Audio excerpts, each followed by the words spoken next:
Baik, di sini saya akan menjelaskan Al-Khulafa Ar-Rasyidin. Kenapa mereka disebut Khulafa Ar-Rasyidin? Karena mereka merupakan para pengganti Nabi Muhammad SAW yang mendapatkan petunjuk.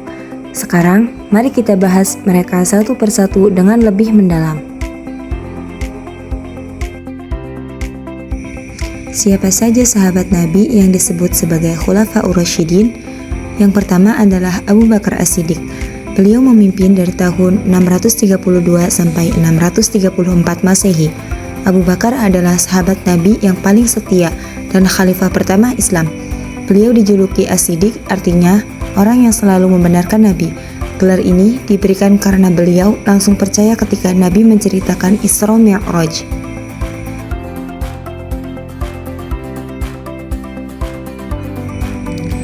Kepribadian Abu Bakar.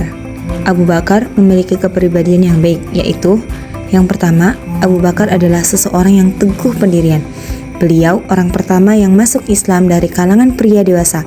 Saat orang-orang meragukan Nabi, beliau berdiri membela dengan penuh keyakinan. Yang kedua, beliau seseorang yang sederhana. Meski menjadi pemimpin umat, beliau hidup sederhana. Saat wafat, hanya ada sehelai pakaian dan seekor unta yang dimilikinya. Yang ketiga, beliau adalah orang yang lembut tapi tegas. Beliau dikenal lembut dalam bertutur kata, tetapi tegas dalam menegakkan hukum, terutama saat umat Islam menghadapi pemberontakan. Apa saja sih prestasi yang dicapai oleh Abu Bakar pada masa kepemimpinannya? Yang pertama, mengatasi perang Riddah. Setelah Nabi wafat, banyak suku Arab yang murtad atau menolak membayar zakat.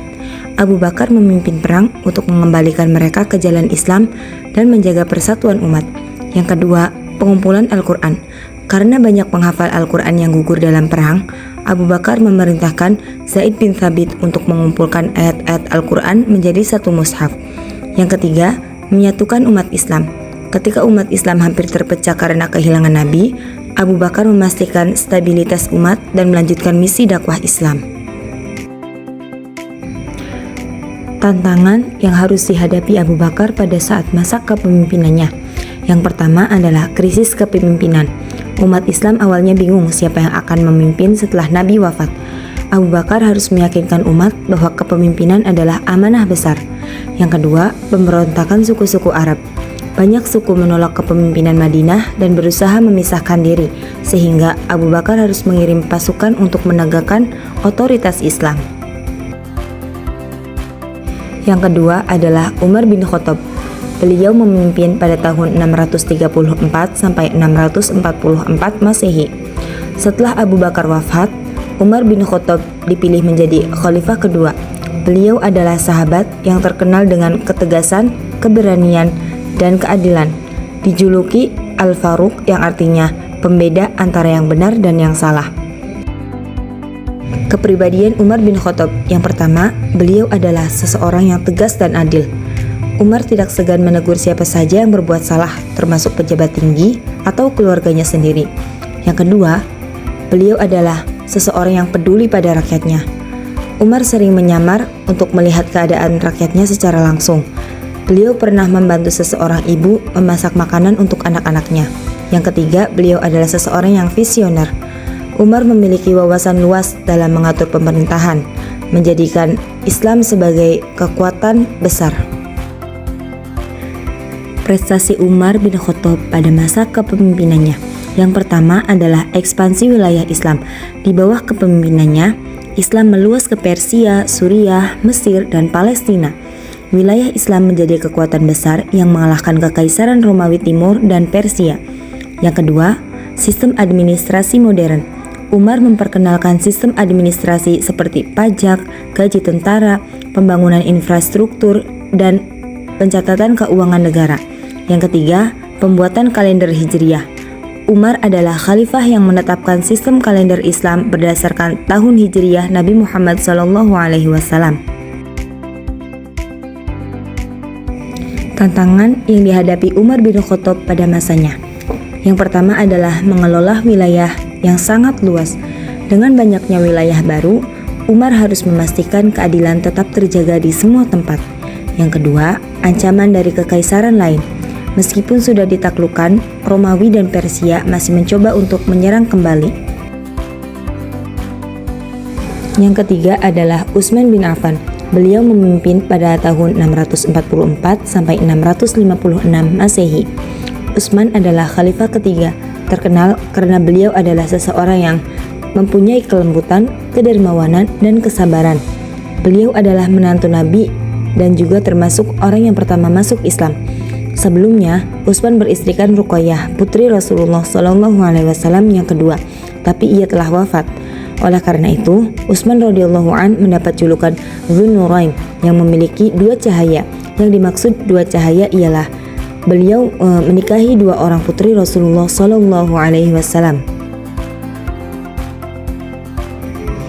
Kepribadian Utsman bin Affan. Yang pertama adalah beliau sosok yang dermawan. Utsman menyumbangkan hartanya untuk kepentingan umat, seperti membeli sumur, rumah, dan menyumbangkannya untuk umat Islam. Yang kedua, beliau adalah sosok penyabar. Utsman tetap sabar meskipun menghadapi banyak fitnah dan tekanan dari kelompok yang tidak menyukainya. Yang ketiga, pemimpin yang bijaksana. Utsman fokus pada penyebaran ajaran Islam dengan damai. Prestasi yang dicapai Utsman pada masa kepemimpinannya. Yang pertama adalah standarisasi mushaf Al-Quran. Melihat adanya perbedaan cara membaca Al-Quran di berbagai wilayah, Utsman memerintahkan penulisan mushaf standar yang disebut Mushaf Utsmani. Yang kedua, ekspansi wilayah. Islam meluas ke Afrika Utara, Armenia, dan Asia Tengah. Yang ketiga, pembangunan infrastruktur. Beliau membangun masjid-masjid dan fasilitas publik untuk mendukung kemajuan umat Islam. Apa saja sih tantangan yang dihadapi oleh Utsman pada masa kepemimpinannya? Yang pertama adalah fitnah politik.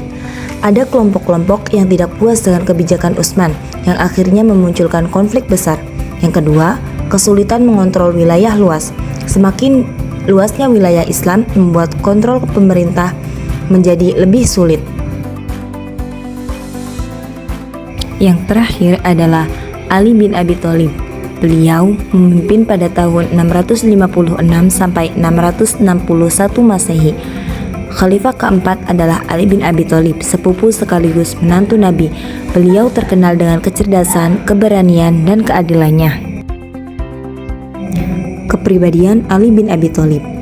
Yang pertama, beliau adalah sosok yang cerdas. Ali adalah salah satu sahabat Nabi yang paling pandai dalam bidang hukum Islam. Banyak keputusan sulit yang hanya bisa diselesaikan oleh beliau. Yang kedua, pemberani. Ali selalu berada di garis depan saat perang. Beliau dikenal sebagai pendekar yang tidak pernah mundur. Yang ketiga, bijaksana. Ali selalu mengutamakan kepentingan umat Islam di atas segalanya, meskipun menghadapi banyak konflik. Apa saja sih prestasi yang diraih oleh Ali pada masa kepemimpinannya? Yang pertama, menjaga stabilitas umat. Meskipun menghadapi banyak pemberontakan, Ali tetap berusaha mempersatukan umat Islam. Yang kedua, reformasi pemerintahan. Ali memerintahkan pengelolaan keuangan negara yang lebih transparan dan adil. Yang ketiga, teladan akhlak mulia. Ali sering memberikan nasihat berharga yang dikumpulkan dalam kitab Nahjul Balaghah. Tantangan yang dihadapi Ali bin Abi Thalib pada masa kepemimpinannya. Yang pertama, fitnah dan perpecahan umat. Konflik seperti Perang Jamal dan Perang Siffin membuat umat Islam terpecah menjadi beberapa kelompok. Yang kedua, kemunculan kelompok Khawarij. Kelompok ekstrim ini menentang Ali dan menimbulkan banyak konflik. Kesimpulannya, Khulafaur Rasyidin adalah teladan besar bagi kita. Mereka tidak hanya pemimpin, tetapi juga pelindung umat, penyebar dakwah Islam, dan penjaga ajaran Nabi. Dari mereka, kita belajar tentang iman, akhlak, dan tanggung jawab yang besar menjadi seorang pemimpin.